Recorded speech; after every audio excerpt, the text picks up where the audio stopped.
Selamat malam Mas Firwo, perkenalkan kami dari kelompok komunikasi persuasif. Saya Selin. Saya Akbar.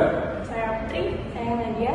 Dan saya Abel. Akan mempresentasikan mengenai strategi komunikasi persuasif dari akun Chinese Maybe dengan Wondermind.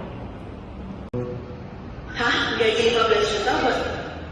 Oke, yang pertama kita perlu membahas mengenai latar belakangnya terlebih dahulu ya. Jadi akun Chinese Maybe itu merupakan akun Instagram yang membahas mengenai tips-tips belajar bahasa Mandarin dan sesuatu atau hal yang lainnya yang berkaitan tentang China dan juga bahasa Mandarin. Nah, pada kontennya kali ini dengan Wondermind dia membuat video promosi rekrutmen perusahaan edukasi bahasa Mandarin Wondermind yang menampilkan fresh graduate yang dapat berbahasa Mandarin dengan gaji sampai dengan 15 juta. Selanjutnya yaitu adalah tujuan komunikasi. Yang pertama itu menarik minat calon pelamar dengan menyoroti gaji yang besar. Yang kedua, mengatasi keraguan fresh graduate dalam mencari pekerjaan.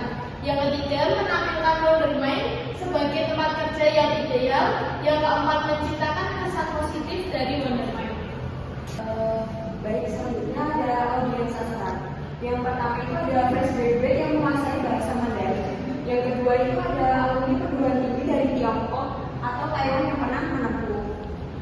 Terus yang ketiga, baik, selanjutnya ada audiens sasaran. Yang pertama itu ada fresh graduate yang menguasai bahasa Mandarin. Yang kedua ada alumni perguruan tinggi di Tiongkok atau Taiwan yang pernah menempuh pendidikan bahasa Mandarin.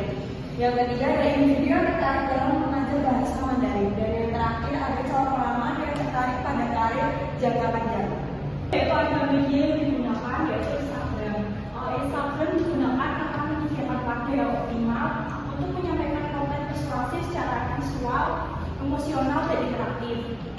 Melalui kombinasi storytelling, interaksi langsung, dan call to action yang mudah, konten ini dapat mendorong audiens tidak hanya tertarik, tapi juga mengambil tindakan nyata seperti mendaftar kerja. Berikut adalah penjelasan mengapa Instagram tepat digunakan untuk konten persuasif tersebut. Yang pertama yaitu format video naratif.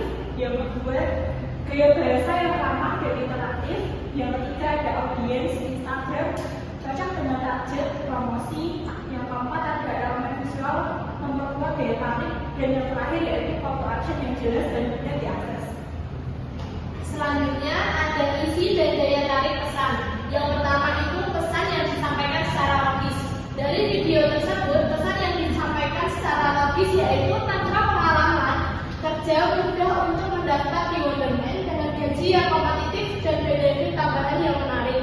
Yang kedua yaitu pesan yang disampaikan secara emosional dari video tersebut, yaitu menggunakan kata-kata yang berlebihan sehingga membuat fresh graduate yang belum memiliki pengalaman merasa tertarik dengan gaji yang diberikan juga benefit tambahan yang dijanjikan.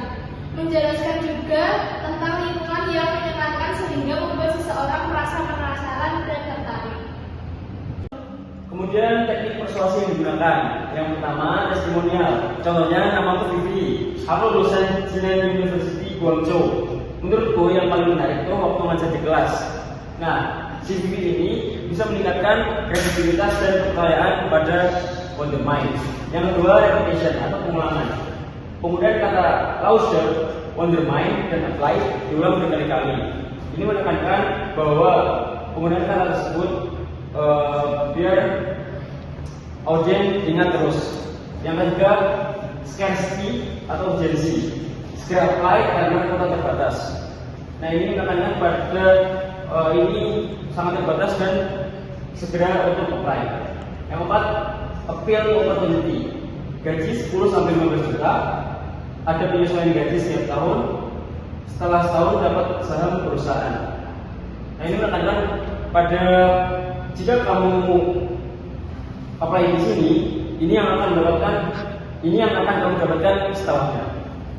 Baik, selanjutnya ada dari komunikasi persuasif dari konten Chinese with Maggie dengan Wondermind sendiri. Yang pertama ada dari kredibilitas sumber atau source credibility theory, yaitu merupakan teori yang memberikan sebuah pesan persuasif bergantung pada seberapa kredibel atau dapat dipercayanya sumber data audiens tersebut. Nah, Seperti yang sudah kita saksikan tadi bahwa dalam konten dengan Wondermind itu sumber yang digunakan itu adalah merupakan Lauscher yang bekerja langsung di Wondermind tersebut ya. Jadi sumber yang didapatkan itu merupakan sumber asli.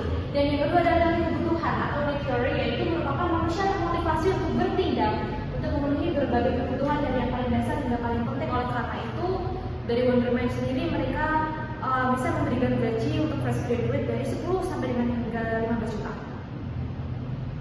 Lalu yang terakhir kita ada efektivitas pesan. Berdasarkan data engagement yang diberikan terdapat 23.000 views ya, dan juga 2 komentar, 740 likes dan juga 242 shares. Strategi komunikasi yang digunakan Wondermind itu sangat dan cukup aktif ya, dan menunjukkan indikasi keberhasilan yang kuat. Keberhasilannya seperti apa yang bisa kita lihat di sini? Yang pertama adalah jangkauan dan perhatian atau awareness dan attention. Yang kedua ada daya tarik konten dan penerimaan positifnya. Lalu ada potensi penyebaran viral dan word of mouth, desire and advocacy-nya. Seperti yang sudah kita tahu bahwa penyebarannya prosesnya sebanyak 242 ya. Untuk kegagalannya sendiri yaitu adalah konvensi langsung ke aplikasi actions. Maksudnya adalah indikator bahwa audiens ini tidak banyak berinteraksi secara publik melalui kolom komentar karena hanya terdapat 2 komentar saja. Baik, sekian presentasi dari kami. Terima kasih.